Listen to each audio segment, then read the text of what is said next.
कि पंजाब के लोग आंदोलन करते करते जब 3 कानून उनके सस्पेंड हो गए थे वो वापस चले गए, जब रद्द हो गए तो वापस चले गए। फिर से खड़ा कर दिया है और शहादत दिया हमारे एक नौजवान ने। बहुत बड़ा काम किया है। ऐसी सरकार को सबक सिखाया जा सके, क्योंकि जिस तरीके से सरकार पेश आ रही है, हमारे युवा दिया, हमारे ट्रैक्टर तोड़े गए हैं, हमारे एक युवा को उठाकर लेकर गए हैं। इतने से काम नहीं चलेगा कि हम ये कह दें कि देखिए शुभकर्ण के मामले में तो एफआईआर दर्ज होगी। एफआईआर दर्ज करना अभी दूसरी एफआईआर दर्ज करना बाकी है। कि ये जो शुभकर्ण था ये ठीक है, माँ ने जन्म दिया था इसकी ने, लेकिन ये अब केवल अपनी माँ का लाल नहीं रहा, ये पूरे देश के मेरे लोगों का लाल बन चुका है। पूरे देश का ऐसा शहीद हो निबड़ा है कि हमने देखा जाए, आप भी सबको पता है इस बात का कि मेरा ख्याल है हमारी जिंदगी में तो पहली बार हुआ होगा कि किसानों के आंदोलन के दबाव के कारण सरकार को इसे शहीद का दर्जा देना पड़ा। दूसरी बात, आंदोलन का प्रेशर, आंदोलन का दबाव भी सरकार के ऊपर जैसे पड़ रहा है कि पिछले दिनों गन्ने का भाव बढ़ाना पड़ा सरकार को, और वो भी ऑफ सीजन में आकर, कभी नहीं इस टाइम में कभी नहीं बढ़ता।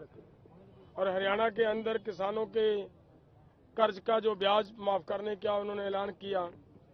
तो ये शुभकर्ण जैसे बहादुरों की इस दृढ़ता का रिजल्ट है जो निकल रहा है।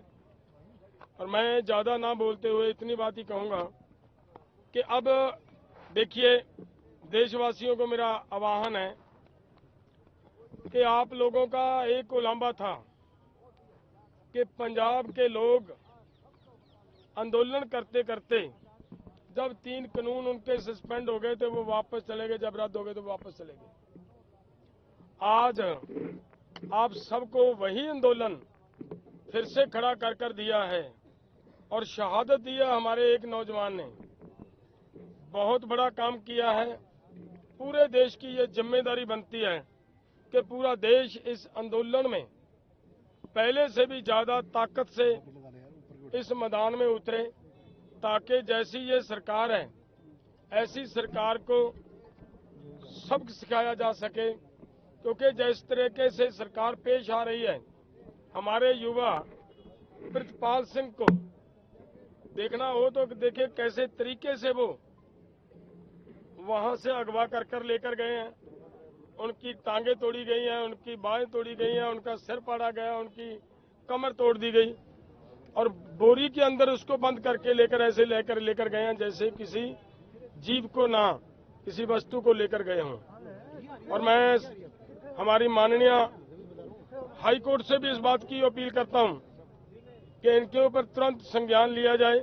और पंजाब गवर्नमेंट को मैंने पहले भी हमने लिखकर भेजा है, दोबारा फिर से आज ये कह रहा हूं कि सरकार जिस तरीके से बर्बरता से हमारे लोगों के साथ पेश आ रही है, तो उनके खिलाफ जिन्होंने ऐसी घटनाओं को जन्म दिया, हमारे ट्रैक्टर तोड़े गए हैं, हमारे एक युवा को उठाकर लेकर गए हैं। इतने से काम नहीं चलेगा कि हम ये कह दें कि देखिए शुभकर्ण के मामले में तो एफआईआर दर्ज होगी।